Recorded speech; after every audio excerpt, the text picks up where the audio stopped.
ನಮಸ್ಕಾರ. ಎಲ್ಲರಿಗೂ ಕನ್ನಡತಿ ಅಡುಗೆ ಚಾನಲ್ಗೆ ಸ್ವಾಗತ. ಬೆಂಡೆಕಾಯಿ ಪಲ್ಯ ಎಷ್ಟೋ ಹೊಸ ರೆಸಿಪಿಗಳನ್ನ ನೀವು ಟ್ರೈ ಮಾಡಿರ್ತೀರಿ. ಇವತ್ತು ನಾನೊಂದು ಹೊಸ ಥರದ ಬೆಂಡೆಕಾಯಿ ಪಲ್ಯನ ಮಾಡಿ ತೋರ್ಸತ್ತೀನಿ ರೀ. ಏನು ಹೊಸ ಥರ ಅಂದ್ರೆ ಈರುಳ್ಳಿ, ಬೆಳ್ಳುಳ್ಳಿ, ಟೊಮೆಟೊ ಯಾವುದನ್ನು ಹಾಕ್ದೇ ತುಂಬ ಟೇಸ್ಟಿಯಾಗಿ ಮಾಡಿ ತೋರ್ಸತ್ತೀನಿ ರೀ. ಈ ರೀತಿ ನೀವು ಒಮ್ಮೆ ಮಾಡ್ಕೊಂಡು ತಿಂದ್ರಂದ್ರೆ ಖಂಡಿತ ಮತ್ತೆ ಮಾಡ್ಕೊಂಡು ತಿಂತೀರಿ.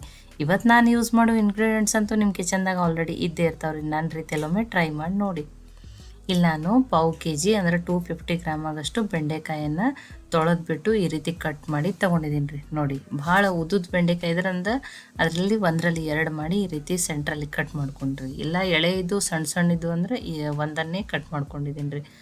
ಎಷ್ಟು ಬೆಂಡೆಕಾಯಿ ಎಳೆ ಇರ್ತಾವಲ್ರಿ, ಪಲ್ಯ ಟೇಸ್ಟು ತುಂಬಾ ಚೆನ್ನಾಗಾಗ್ತದೆ ರೀ. ಮತ್ತು ಇದರಲ್ಲಿ ಯಾವುದೇ ರೀತಿ ಹುಳ ಇರಲಾರ್ದ ಬೆಂಡೆಕಾಯನ್ನೇ ನೋಡಿನೇ ತೊಗೊಂಡಿದ್ದೀನಿ ರೀ.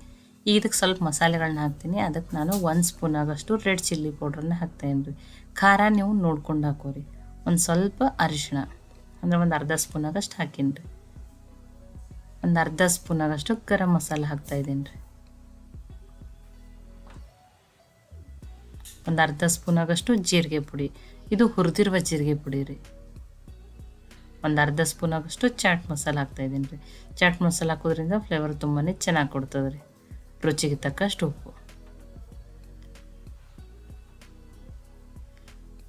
ಇದಕ್ಕೆ ನಾನು 1 ಸ್ಪೂನ್ ಆಗಷ್ಟು ಎಣ್ಣೆಯನ್ನು ಹಾಕ್ತಾಯಿದ್ದೀನಿ ರೀ. ಅಂದರೆ ಮಸಾಲೆ ಆ ಬೆಂಡೆಕಾಯಿ ಮೇಲೆ ಚೆನ್ನಾಗಿ ಕೋಟ್ ಆಗಲಿ ಅಂತ ಹೇಳಿ.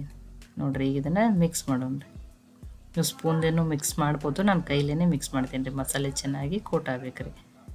ಈ ಮಸಾಲೆ ಒಳಗೆ ನಾನು ಧನಿಯಾ ಪೌಡ್ರನ್ನ ಹಾಕೋದನ್ನ ನೆನಪು ಹರೀನಿ ರೀ. ಈಗ ಇದಕ್ಕೆ ಧನಿಯಾ ಪೌಡ್ರನ್ನ ಆ್ಯಡ್ ಮಾಡ್ಕೋತೀನಿ ರೀ. ನೋಡಿ, 1 ಸ್ಪೂನ್ ಆಗಷ್ಟು ಧನಿಯಾ ಪೌಡ್ರನ್ನ ಹಾಕ್ತಾಯಿದ್ದೀನಿ ರೀ.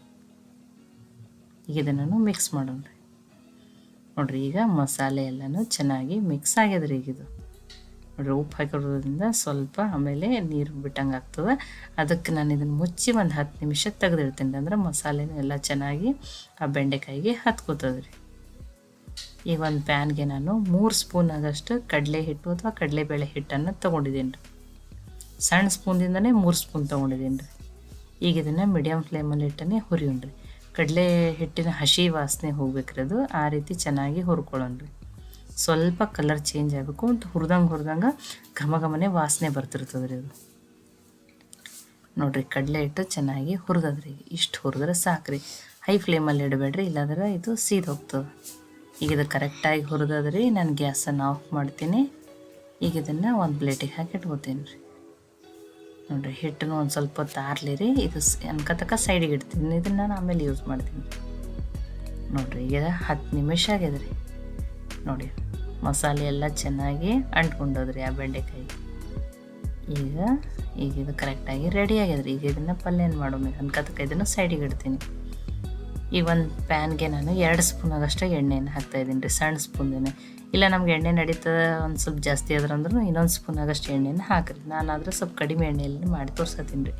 ಎಣ್ಣೆ ಕಾಯ್ದ್ಮೇಲೆ ಒಂದು ಅರ್ಧ ಸ್ಪೂನ್ ಆಗಷ್ಟು ಜೀರಿಗೆ, ಒಂದು ಅರ್ಧ ಸ್ಪೂನ್ ಆಗಷ್ಟು ಸೊಂಪನ್ನು ಹಾಕತ್ತೀನಿ ರೀ. ಫ್ಲೇವರು ತುಂಬಾ ಚೆನ್ನಾಗಿ ಕೊಡ್ತದೆ. ಒಂದು ಸ್ವಲ್ಪ ಅಜ್ವಾನನ್ನು ಹಾಕ್ತಾಯಿದ್ದೀನಿ, 1/4 ಟೀ ಸ್ಪೂನ್ ಆಗಷ್ಟು. ಒಂದು ಸ್ವಲ್ಪ ಇಂಗು ಫ್ಲೇವರ್ನು ಚೆನ್ನಾಗಿ ಕೊಡ್ತದೆ ರೀ. ಮತ್ತು ಇಂಗು ಡೈಜೆಷನ್ಗೂ ತುಂಬಾ ಒಳ್ಳೆಯದು. ಈಗ ಅದನ್ನು ಫ್ರೈ ಮಾಡೋಣ. ಇಂಗು, ಜೀರಿಗೆ, ಅಜ್ವಾನ ಎಲ್ಲ ಫ್ರೈ ಆಗಲಿ ರೀ. ಈಗ ಫ್ರೈ ಆಗ್ಯಾವ. ಸ್ವಲ್ಪ ಕರಿಬೇವು ಸೊಪ್ಪನ್ನು ಹಾಕ್ತಾಯಿದ್ದೀನಿ ರೀ. ಅದನ್ನು ಒಂಚೂರು ಫ್ರೈ ಮಾಡ್ಕೊಂಡೇನಿ ರೀ. ಗ್ಯಾಸನ್ನು ಮೀಡಿಯಮ್ ಫ್ಲೇಮ್ದಲ್ಲೇ ಇಟ್ಟೀನಿ ರೀ ನಾನು. ಈಗ ಎಲ್ಲ ಫ್ರೈ ಆಗ್ಯಾವ್ರಿ. ಈಗ ಮಸಾಲೆ ಹಚ್ಚಿದ ಬೆಂಡೆಕಾಯಿನ ಹಾಕ್ತಾಯಿದ್ದೀನಿ ರೀ. ಈಗ ಇದನ್ನು ಮೀಡಿಯಮ್ ಫ್ಲೇಮಲ್ಲಿ ಇಟ್ಟನೆ ಚೆನ್ನಾಗಿ ಹುರಿಯೋಣ್ರಿ. ಅಂದರೆ ಈ ಎಣ್ಣೆ ಒಳಗೆ ಆ ಮಸಾಲೆ ಹಚ್ಚಿರೋ ಬೆಂಡೆಕಾಯಿನ ನಾನು 3 ನಿಮಿಷ ಆಗಷ್ಟು ಹುರ್ಕೊಂಡಿದ್ದೀನಿ ರೀ. ಎಷ್ಟು ಚೆಂದಂಗೆ ಬೆಂಡೆಕಾಯಿ ಹುರಿತೀವೋ ಅದರಲ್ಲಿ ಒಳ್ಳೆಯ ಅಂಶನೂ ಕಡಿಮೆ ಆಗ್ತದೆ. ಹೈ ಫ್ಲೇಮಲ್ಲಿ ಇಡಬೇಡ್ರಿ, ಇಲ್ಲಾಂದ್ರೆ ಮಸಾಲೆ ಸೀದ್ ಹೋಗ್ತದೆ. ನೋಡಿರಿ, ಚೆನ್ನಾಗಿ ಹುರಿಬೇಕ್ರಿ. ಎಷ್ಟು ಹುರಿದಷ್ಟು ಬೆಂಡೆಕಾಯಿ ಪಲ್ಯ ಟೇಸ್ಟೂ ಚೆನ್ನಾಗಾಗ್ತದೆ.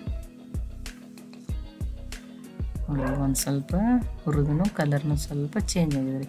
ಮುಚ್ಚಿನೂ ನಾನು ಒಂದು 2 ರಿಂದ 3 ನಿಮಿಷ ಬೇಯಿಸ್ತೀನಿ ರೀ. ನೋಡಿ, ಅಷ್ಟು 2 ನಿಮಿಷ ಆದಮೇಲೆ ಸ್ವಲ್ಪ ಎಣ್ಣೆನೂ ಸಪ್ರೇಟ್ ಆದಂಗೆ ಆಗೈತಿ. ಬೆಂಡೆಕಾಯಿನೂ ಚೆನ್ನಾಗಿ ಬೇಯ್ದದ ರೀ. ಮತ್ತು ಒಂದು ಸ್ವಲ್ಪನೂ ಒಳ್ಳೆ ಅಂಶ ಇಲ್ಲರಿ. ಈಗ ಹುರಿದಿಟ್ಕೊಂಡಿರುವಂಥ ಕಡಲೆ ಹಿಟ್ಟನ್ನು ಹಾಕೊಂಡ್ರಿ. ಮೊದಲು ಒಂದು ಸ್ವಲ್ಪ ಹಾಕಿ ಮಿಕ್ಸ್ ಮಾಡ್ತೀನಿ, ಆಮೇಲೆ ಇನ್ನೊಂದು ಸ್ವಲ್ಪ ಹಾಕ್ತೀನಿ.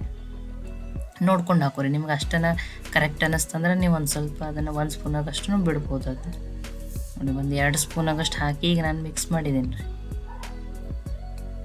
ಇದು ಡ್ರೈ ಪಲ್ಯ ರೀ, ಇದೇನು ಗ್ರೇವಿ ಪಲ್ಯ ಅಲ್ರಿ ಇದು. ನೋಡಿ ಈಗ ಇದು ಮಿಕ್ಸ್ ಆಗಿದ್ರಿ, ನಾನು ಆ ಉಳಿದಿರುವ ಕಡಲೆ ಹಿಟ್ಟನ್ನು ಹಾಕ್ತೀನಿ ರೀ. ಇದನ್ನು ಮಿಕ್ಸ್ ಮಾಡೋಣ.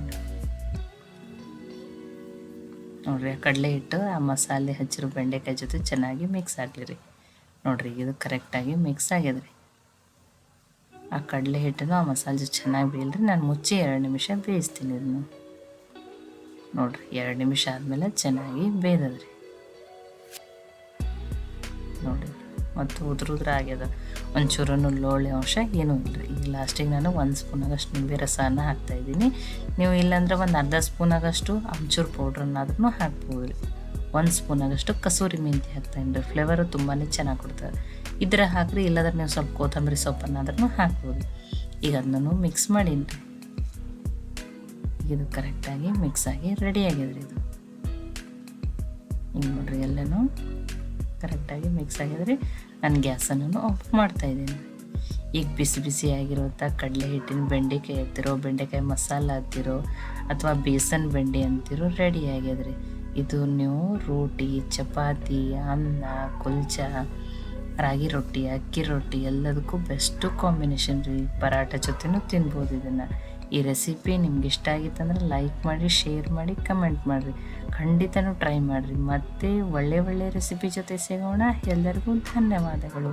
ಕನ್ನಡತಿ ಅಡುಗೆ ಚಾನಲನ್ನು ಸಬ್ಸ್ಕ್ರೈಬ್ ಮಾಡಿ, ಬೆಲ್ ಐಕಾನ್ ಪ್ರೆಸ್ ಮಾಡೋದನ್ನು ಮರಿಬೇಡ್ರಿ.